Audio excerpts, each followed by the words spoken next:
बहुत समय पहले की बात है। एक राज्य में राजा रघुवीर का शासन था। वे पराक्रमी और न्यायप्रिय तो थे ही, परंतु कभी कभी क्रोध में आकर बिना सोचे समझे निर्णय कर बैठते थे। एक दिन प्रातःकाल राजा रघुवीर महल के घोड़ों के तबेले का निरीक्षण करने पहुंचते हैं। उसी समय वहां एक साधु भिक्षा मांगने आ गया। सुबह सुबह साधु को भिक्षा मांगते देखकर राजा को क्रोध आ गया। उन्होंने साधु की निंदा करते हुए बिना सोचे समझे तबेले से घोड़े की लीद उठाई और उसे साधु के भिक्षा पात्र में डाल दी। साधु अत्यंत शांत और धैर्यवान स्वभाव का था। उसने बिना कुछ कहे वही भिक्षा स्वीकार की और वहां से चला गया। अपनी कुटिया पर पहुंचकर उसने वह लीद बाहर एक कोने में डाल दी। कुछ समय बाद राजा रघुवीर शिकार के लिए जंगल की ओर गए। जंगल में घूमते घूमते वे उसी साधु की कुटिया के पास पहुंच गए। उन्होंने देखा कि कुटिया के बाहर घोड़े की लीद का एक बहुत बड़ा ढेर लगा हुआ है। राजा आश्चर्यचकित हो गए। उन्होंने सोचा, यहाँ ना तो कोई तबेला है, ना ही आसपास कोई घोड़ा दिखाई दे रहा है, फिर इतनी सारी लीद कहाँ से आई। वे कुटिया के भीतर गए और साधु से बोले, महाराज, यह ना कोई घोड़ा है, ना तबेला है, फिर ये इतनी सारी लीद घोड़े की कहाँ से आई। साधु मुस्कुराए और शांत स्वर में बोले, राजन, ये लीद मुझे एक राजा ने भिक्षा में दी है। समय आने पर यह सब उन्हीं को ही खाना पड़ेगा। ये सुनते ही राजा रघुवीर को अपनी गलती याद आ गई।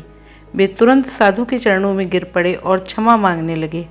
राजा ने विनम्रता से पूछा, महाराज, मैंने तो आपको थोड़ी सी लीद दी थी, पर यहाँ तो इतना बड़ा ढेर लगा हुआ है। साधु बोले, राजन, मनुष्य जो कुछ भी किसी को देता है वह समय के साथ बढ़ता जाता है और अंत में उसी के पास लौट कर आता है, और ये उसी कर्म का परिणाम है। ये सुनकर राजा की आंखों में आंसू आ गए। उन्होंने साधु से विनती की, महाराज, मुझे क्षमा कर दीजिए। कृपया कोई ऐसा उपाय बताइए जिससे मैं अपने इस पाप का प्रायश्चित कर सकूं। राजा की पश्चाताप भरी अवस्था देखकर साधु बोले, राजन, एक उपाय है। आपको ऐसा कार्य करना होगा जो देखने में गलत लगे पर वास्तव में गलत ना हो। जब लोग आपको ऐसा करते देखेंगे तो वे आपकी निंदा करेंगे। जितने लोग आपकी निंदा करेंगे आपका पाप उतना ही हल्का होता जाएगा, क्योंकि आपकी निंदा करने वाले आपके पाप का भाग अपने ऊपर ले लेंगे। अगले दिन राजा रघुवीर ने साधु की बात मान ली। वे सुबह सुबह हाथ में शराब की बोतल लेकर नगर के चौराहे पर बैठ गए और शराबी होने का अभिनय करने लगे। राजा को इस अवस्था में देखकर नगर के लोग आपस में बातें करने लगे, कैसा राजा है, ये तो राज्य की मर्यादा का अपमान है। राजा होकर ऐसा आचरण करना शोभा नहीं देता है। तरह तरह के जुमले उस पर कसे जा रहे थे। पूरा दिन लोग उसकी निंदा करते रहे और राजा चुपचाप सब सहते रहे। संध्या को राजा फिर साधु की कुटिया पर पहुंचे। उन्होंने देखा कि जहां पहले लीद का बड़ा ढेर था, वहां अब केवल एक मुट्ठी लीद बची हुई है। राजा आश्चर्य से बोले, महाराज, इतना बड़ा ढेर कहाँ चला गया।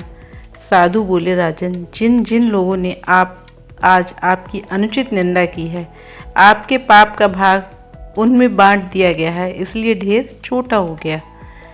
राजा ने फिर पूछा, महाराज, फिर ये मुट्ठी भर क्यों बची है। साधु ने गंभीर स्वर में कहा, राजन, ये तुम्हारा अपना कर्म है।